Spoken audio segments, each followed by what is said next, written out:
Hi everyone, मैं वीरेंद्र कुमार आप सभी का अपने चैनल बीकेसी लर्निंग पॉइंट पे स्वागत करते हैं।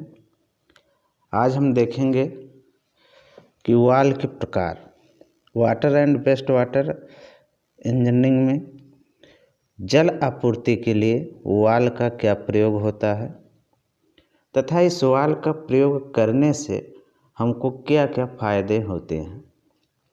तो इसमें सबसे पहले हम बात करेंगे वाल्व के प्रकार में। तो जो वाल्व के प्रकार होते हैं वो एक हमारा स्लूइस वाल्व होता है, वायु वाल्व होता है, वायु वाल्व, प्रतिरोधी या प्रतिवर्ती वाल्व, निघर्षण वाल्व, सुरक्षा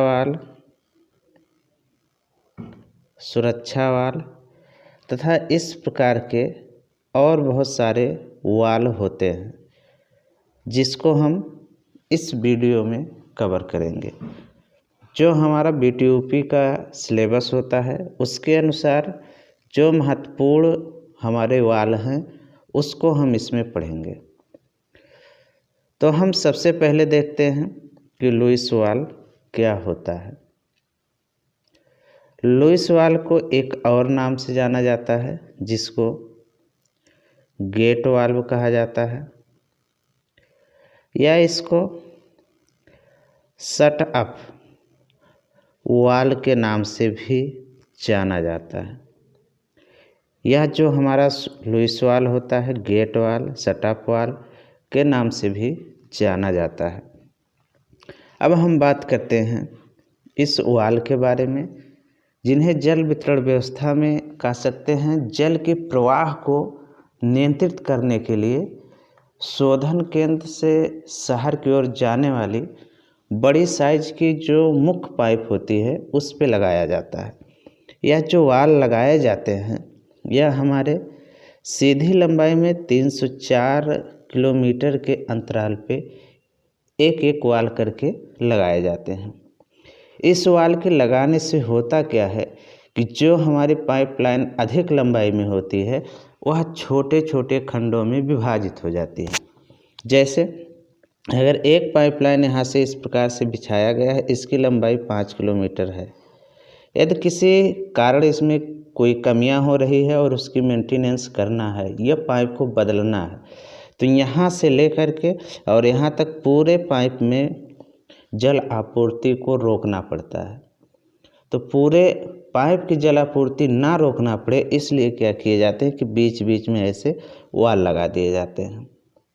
अगर एक वाल यहाँ पे मान लीजिए जो सप्लाई इधर दिया गया है, यहाँ इस पाइप में कोई कमियां हो रही हैं, तो इतने के बीच जो ये दोनों वाल हमारे हैं इनको बंद कर दिया जाए और इन पाइप को बदला जा सकता है। तो इससे क्या होता है कि पाइप छोटे छोटे खंडों में टूट जाते हैं या कह सकते हैं कि छोटे छोटे भागों में विभाजित हो जाते हैं, जिससे कि इनमें टूट फूट होने पर या इसमें मरम्मत करने पर सरलता हो जाती है। जो हमारा जल आपूर्ति या कह सकते हैं वितरण पाइपलाइन होते हैं, इसमें ये दीवार ये तो सीधी लंबाई में लगाए जाते हैं या प्रत्येक मोड़ पे भी वाल लगाए जाते हैं, या जब कह सकते हैं कि पाइप का व्यास बदल रहा हो वहाँ पे भी वाल लगाए जाते हैं, जिससे क्या होती है कि जल आपूर्ति प्रभावित नहीं होती है और हमारा जो पाइप लाइन पे यह वाल लगाया जाता है इससे पाइप लाइन भी छोटे छोटे भागों में बट जाती है। अगर यहाँ पे देखेंगे तो चित्र में दिखाया गया है वाल। इस वाल में दिखाया जा रहा है कि यहाँ से जो हैंडल लगी है इसके द्वारा इसको कंप्रेस किया जाता है। ये यहाँ से एक प्रकार का यही वाल है जो 3D का दिखाया गया है। यहाँ से पाइपलाइन जोड़ दिया जाएगा और एक सिरे इस सिरे से भी दूसरी पाइपलाइन जोड़ दी जाएगी। अब यहाँ से जिस प्रकार इसको खोला जाएगा तो यहाँ पे जो गेट हैं यहाँ पे एक डिस्क लगी होती है। ये क्या होती है, डिस्क बदल जाती है। जैसे कहा जाए कि एक पाइपलाइन है, यहाँ पे इस प्रकार की एक डिस्क लगा दी जाए और इस डिस्क को रोटेट किया जाए, तो इससे क्या होगा कि पाइप के सिरे पे कुछ भाग खुल जाएंगे। यानी जो यह हमारा दिखाया गया है लुईस वाल्व, इससे क्या होगा कि जैसे कि यहाँ पे देखा जाए डिस्क पाइप के सीध पे आ जाती है तो यहाँ से प्रवाह रुक जाता है, लेकिन वही डिस्क जब ऊपर कर ली जाती है तो यहाँ से प्रवाह पूरा पूरा बनता है। यानी जितना भी पानी इसमें जा रहा है सारा पानी एक दिशा से दूसरी दिशा में जा सकता है। यानी इस वाल्व का प्रयोग करके पानी के प्रवाह को कम या अधिक किया जा सकता है, या कह सकते हैं उसके प्रवाह पे नियंत्रण रखा जा सकता है। ऐसे ही एक हमारा दूसरा वाल्व है जो हमारा वायु विमोचन वाल्व होता है। यह इस प्रकार से बना होता है कि जैसे कहा जाए कि जो हमारा पाइपलाइन बिछाया गया है, इस पाइपलाइन में यदि पानी के प्रवाह को कुछ समय के लिए रोक दिया जाता है तो रोकने से क्या होगा कि जो हमारी पाइपलाइन होगी उस पाइपलाइन में वायु भर जाती है, और जब पुनः जल आपूर्ति या जल उस पाइप में भेजा जाता है तो यही वायु क्या होता है कि एक स्थान पे जा कर के कंप्रेस होने लगती है। या अगर इस प्रकार से जो हमारी पाइपलाइन बिछाई गई है तो इस पाइप में जो अधिकतम उच्चतम बिंदु होगा, या कह सकते हैं पाइप का सबसे ऊंचा स्थान होगा, वहाँ पे यह वायु जा कर के एकत्रित हो जाती है। धीरे धीरे करके यही मात्रा पाइप के अंदर बहुत अधिक हो जाती है, जिससे क्या होता है कि कभी कभी पाइप भी अवरुद्ध हो जाता है। यानी हवा का दाब इतना अधिक हो जाता है कि जल को वहाँ से प्रवाहित होने से रोक देता है, जिस कारण क्या होता है कि हमारा पाइप कह सकते हैं ब्लॉक हो जाता है। तो इसमें जो अतिरिक्त वायु होता है उसी को बाहर निकालने के लिए इसमें वायु विमोचन वाल्व लगा दिया जाता है, जिसको वायु वाल्व भी कहा जाता है, एयर वाल्व, या इसी को एयर रिलाइव वाल्व के नाम से भी जाना जाता है। अब ये कार्य कैसे करता है, तो जो ये हमारा वायु विमोचन वाल्व होता है यहाँ से पाइपलाइन से जुड़ी होती है। इस प्रकार से जब इसमें वायु प्रवेश करता है तो ये ऊपर की तरफ आकर के एकत्रित होगा, लेकिन जब इसमें वायु नहीं होता है तो इस पूरे भाग में जो व्यवस्था बनाई गई है इस पूरे भाग में जल एकत्रित होता है, और जब यहाँ से वायु भी पानी के साथ पाइप से होकर के आती है तो ये वायु ऊपर की तरफ जाता है। तो इसमें जो प्लेट लगा है यहाँ वायु आकर के कंप्रेस होती है। धीरे धीरे जब वायु इसमें बढ़ती है तो इसी फ्लोट पे दबाव बनाती है, कह सकते हैं फ्लोट जो होता है या पानी पे तैरता है। जब इस पे दबाव बनाता है तो यहाँ वायु की मात्रा अधिक हो जाती है और जल का स्तर जो होता है वह धीरे धीरे कम होने लगता है। जैसे इसमें जल का स्तर कम होने लगता है तो यह फ्लोट हमारा नीचे आने लगता है। जब फ्लोट हमारा नीचे आता है तो यहाँ का जो आउटलेट पाइप है इस पे भी एक छोटा सा इसी के अंदर इस प्रकार से व्यवस्था होगा कि प्लेट होता है, या कह सकते हैं अरिफिस होता है। जब ये भाग हमारा नीचे की तरफ आता है तो ये भी नीचे की तरफ आता है और यहाँ से इसका सिरा खुल जाता है और वहाँ से कंप्रेस वायु सीधा बाहर निकल जाती है। जब ये वायु बाहर निकल जाता है तो यहाँ से उसी समय इस वाल्व के अंदर पानी प्रवेश कर जाती है। जैसे ही पानी पूरा भरता है यह वाल्व स्वतः बंद हो जाता है। तो इस प्रकार से पाइप के अंदर उपस्थित वायु को बाहर निकाला जाता है। इसके बाद हमारा है चेक वाल्व। चेक वाल्व क्या होता है कि ये वाल्व जल प्रवाह में केवल एक दिशा में ही होने देते हैं। जब विपरीत दिशा से प्रवाह होता है तो उसको रोक देते हैं। यानी चेक वाल्व का जो प्रयोग किया जाता है ऐसे स्थानों पे करते हैं जहाँ से जल का दाब अधिक हो। जैसे कहा जाए यहाँ कोई एक सिरोपड़ी टैंक बना लिया गया और यहाँ पंपिंग सेट की व्यवस्था की गई और यहाँ से पाइपलाइन ऐसे बिछा दिए गए, इसी पे वाल्व लगा दिए जाएंगे। इस प्रकार के चेक वाल्व, इससे क्या होगा जब हमारा मोटर चालू किया जाएगा तो प्रवाह से पंप से होते हुए जल इस टैंक में आकर के एकत्रित होगा। लेकिन जब अचानक विद्युत कट जाती है या मोटर बंद हो जाता है तो यहाँ का जो जल होगा ये नीचे आने लगेगा, तो यहाँ पे जो वाल्व लगा होगा ये वाल्व स्वतः बंद हो जाएगा। इसको चेक वाल्व कहा जाता है। या प्रतिवर्ती वाल के नाम से भी इसी को जानते हैं, या कह सकते हैं नॉन रिटर्न वाल या रिफ्लेक्स वाल। इन 3-4 नामों से इसको जाना जाता है। यहाँ पे यदि देखा जाए, जो चेक वाल का हमारा चित्र दिखाया गया है, तो अगर इस वाल में देखते हैं तो स्पष्ट हो जाता है कि प्रवाह इस दिशा से होगी तो जो ये वाल हमारा है ये ऊपर की तरफ चला जाता है और प्रवाह इसका इस दिशा से बना रहता है। लेकिन जैसे ही इधर से प्रवाह बंद होती है, यहाँ पे इस प्रकार की व्यवस्था होती है कि यह वाल स्वतः ही बंद हो जाता है और इधर से आ रही जल की मात्रा को रोक देता है। तो इस प्रकार से इसकी व्यवस्था की जाती है जो हमारा चेक वाल होता है। ऐसे ही हमारा होता है स्कोर वाल या ड्रेनेज वाल, या इसी को वाश वाल कहा जाता है। वाल्व WALV वाल्व, इन 3 नामों से जाना जाता है। ड्रेन वाल, निघर्षण वाल, सोर्स वाल या वाश वाल।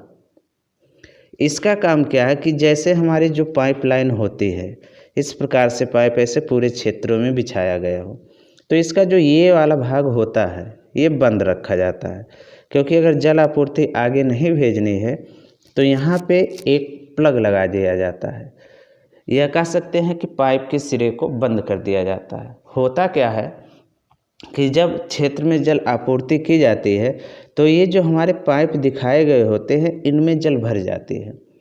जो अंतिम सिरे होंगे, जैसे कहा जाए यहाँ से किसी भवन में जल आपूर्ति की व्यवस्था की गई है, कनेक्शन दिया गया है, तो यहाँ से जो आगे की पाइप होगी इधर, इसमें जल की कुछ मात्रा हमेशा भरी रहती है। तो कुछ समय बाद वही जल खराब होने लगता है। तो जो ये प्लग लगाया गया है या वाल लगाया गया है, जिसको निघर्षण वाल, ड्रेन वाल या वाश वाल कहा जाता है, इनको खोल करके और इसके अंदर उपस्थित पानी को बाहर निकाल दिया जाता है। इस वाल को ब्लो ऑफ वाल भी कहा जाता है, जो हमारा निघर्षण वाल ही होता है। तो इस प्रकार के इसमें वाल लगाए गए होते हैं। ऐसे ही एक हमारा दाब वाल होता है। दाब वाल में क्या होता है कि दाब को कम करने की व्यवस्था की जाती है। वह किया किस प्रकार से जाता है कि यहाँ पे ऐसे ही वाल हमारा बना होगा, लेकिन उसमें अंतर क्या होता है कि जो ये वाल हमारा होता है घूम जाता है, उसमें जो पाइप होगी इस प्रकार से ऐसे पाइप हमारी बनी होगी और इस पाइप पे एक डिस्क लगा दिया जाता है और यहाँ से ऊपर से इसको कवर कर दिया जाता है। यानी कह सकते हैं कि जो हमारी पाइप होगी इस प्रकार से बनी होगी, इस पाइप के इस सिरे पे एक डिस्क लगाया जाएगा और इसको ऊपर से कंट्रोल किया जाएगा, हैंडल बना होगा और इसी पे स्प्रिंग लगा होता है। जब इसको घुमाया जाता है तो ये नीचे की तरफ आता है या ऊपर की तरफ आता है, लेकिन जो ये स्प्रिंग होती है यह भी स्वतः कंप्रेस हो सकती है जब इस डिस्क पे या प्लेट पे दाब अधिक होता है। इसमें होता क्या है, जो जल का प्रवाह इसमें किया जाता है उस जल प्रवाह का एक निश्चित दाब होता है, उसी दाब पे प्रवाह पाइप के अंदर किया जाता है। अब जो यहाँ पे हमारी डिस्क लगी होती है और स्प्रिंग यहाँ ऊपर से कंट्रोल करके उतना ही दाब यहाँ से इस पाइप पे लगाया जाता है। जब इसमें जल अधिक मात्रा में आ जाता है या जैसे ही दाब इसमें बढ़ता है तो ये डिस्क थोड़ा सा ऊपर हो जाता है और यहाँ से कह सकते हैं कि जल बाहर निकलने लगता है। इससे होता क्या है कि अचानक जब पाइप में दाब बढ़ जाता है तो वह पाइप को सुरक्षित रखता है। जैसे पानी के कारण दाब बढ़ गया या किसी भी कारण से जब पाइप के अंदर दाब बढ़ता है तो उन दाब को यह बाहर कर देता है। तो इसको हम कहते हैं दाब विमोची वाल या इसी को सुरक्षा वाल के नाम से भी जाना जाता है और साथ ही साथ सेफ्टी वाल या प्रेशर रिलीफ वाल के नाम से भी जानते हैं। तो ये हमारे होते हैं मुख्य वाल्व जो क्या करते हैं कि हमारे BTUP की परीक्षा की दृष्टि से बहुत ही महत्वपूर्ण होते हैं। इसके बाद हमारा है जल वितरण प्रणाली, यानी जो उपभोक्ता को पानी उपलब्ध करवाया जाता है, उपभोक्ता को पानी उपलब्ध करवाने की 3 विधियां होती हैं। यानी जो हमारा पाइपलाइन हो, इसमें जो प्रवाह होगा, यह प्रवाह दाब के कारण हो सकता है या गुरुत्वीय प्रवाह हो सकता है। गुरुत्वीय प्रवाह कब होगा? जब हमारा पाइपलाइन ढालू दिशा में बिछाया गया हो, या कह सकते हैं किसी ढाल पे दिया गया हो। जैसे कि यहाँ चित्र से स्पष्ट होगा कि यहाँ पे एक टैंक बना लिया गया है, जहाँ पे पानी को स्टोर करके रखा जाएगा, या यहाँ पे हमारा कोई स्रोत हो और यहाँ से पानी ला करके सर्विस टैंक में इकट्ठा किए जाए। अब जो इसका लेवल होगा, यदि इससे नीचे हमको जल आपूर्ति देना, तो यहाँ से पाइपलाइन जब जो बिछाई जाती है, इसमें प्रवाह स्वतः ही होता है। यहाँ पे जो प्रवाह होगा गुरुत्व के कारण प्रवाह होगा और उपभोक्ता तक पानी पहुँच जाएगा। यदि पाइप में प्रवाह गुरुत्वीय त्वरण के कारण हो रहा है तो ऐसे प्रवाह को हम, या ऐसी प्रणाली को हम गुरुत्वीय प्रणाली या ग्रेविटी सिस्टम कहते हैं। इसके बाद हमारे दूसरे प्रकार की है पंपिंग प्रणाली। इस पंपिंग प्रणाली में क्या किया जाता है कि उपभोक्ता को जो जल पहुंचाया जाता है वो पंप करके पहुंचाया जाता है। पंप कैसे किया जाता है कि जो हमारा स्रोत हो, जैसे ये हमारा जीएल है और यहाँ पे भवन बने हुए हैं और जल का स्रोत हमारा यहाँ पे है। अब यहाँ से यदि पाइपलाइन बिछाई जाए तो उपभोक्ता के भवन में ऊपरी मंजिलों तक पानी नहीं पहुँच पाएगा। तो इसके लिए क्या किया जाता है कि एक टैंक बना लिया जाता है और पंप करके इसमें पानी को स्टोर कर दिया जाता है। जैसे कि यहाँ चित्र में दिखाया गया है कि जो हमारा स्रोत हो वह स्रोत कहीं निचले स्थान पे हो, तो पंप करके क्या किया गया, इसको टैंक में पानी को स्टोर कर लिया गया। अब जब भवन के सतह से इसका तल ऊपर होगा, यानी स्रोत जो हमारे यहाँ से स्टोर किए गए, यहाँ से स्टोर किए गए या कहीं से भी स्टोर किया गया हो, लेकिन जब इसका तल ऊपर हो गया और भवन इससे नीचे हो रहे हैं, जैसे कि यहाँ पे दिखाया गया है, तो इन भवनों के सभी मंजिलों तक जल आपूर्ति गुरुत्वीय प्रवाह से यहाँ पे हो सकती है। यहाँ पे किया क्या गया कि सबसे पहले पानी को पंप करके स्टोर कर लिया जाएगा, उसके बाद फिर गुरुत्वीय प्रवाह के द्वारा हम पानी को पहुंचाते हैं। ऐसे ही हमारा एक संयुक्त प्रणाली है। इस प्रणाली में क्या किया जाता है कि आवश्यकता के अनुसार उपभोक्ता को पानी उपलब्ध करवाया जाता है, लेकिन जो जल की मात्रा उपलब्ध करवाई जाती है वो पंपिंग के द्वारा भी किया जा सकता है और गुरुत्वीय प्रवाह के द्वारा भी किया जा सकता है। होता क्या है कि जैसे एक क्षेत्र हमारा हो जहाँ पे हमको पानी की आपूर्ति करनी हो, तो यहाँ पे एक पंप हाउस बनाया जाता है और यहाँ हमारा मान लेते हैं कि जल स्रोत है, तो यहाँ जो पाइपलाइन बिछाई गई होगी, पंप करके सीधा उस पाइपलाइन में पानी भेजा जाएगा। तो ये हमारा हो गया पंपिंग सिस्टम। दूसरा क्या हुआ कि इसी जल को कुछ ऊंचाई पे ला करके स्टोर कर लिया जाएगा और जब पंप किसी कारण से खराब हो जाते हैं तो जो स्टोर किया गया पानी है उसको भेजा जाए, यानी उपभोक्ता को लगातार पानी मिलता रहे और जो पानी आपूर्ति किया जाए वह कभी पंप से किया जाए और कभी सर्विस टैंक में जो पानी स्टोर किया जाता है उसके द्वारा किया जाए, तो वह हमारा संयुक्त प्रणाली कहलाता है। यानी गुरुत्व प्रणाली और पंपिंग प्रणाली दोनों एक साथ इसमें मिल जाते हैं, तो वो हमारा हो जाता है संयुक्त प्रणाली। यदि यह वीडियो आप सबको अच्छा लगे तो इसको लाइक करिए, शेयर करिए तथा हमारे चैनल को सब्सक्राइब करिए। यह वीडियो देखने के लिए आप सभी का धन्यवाद।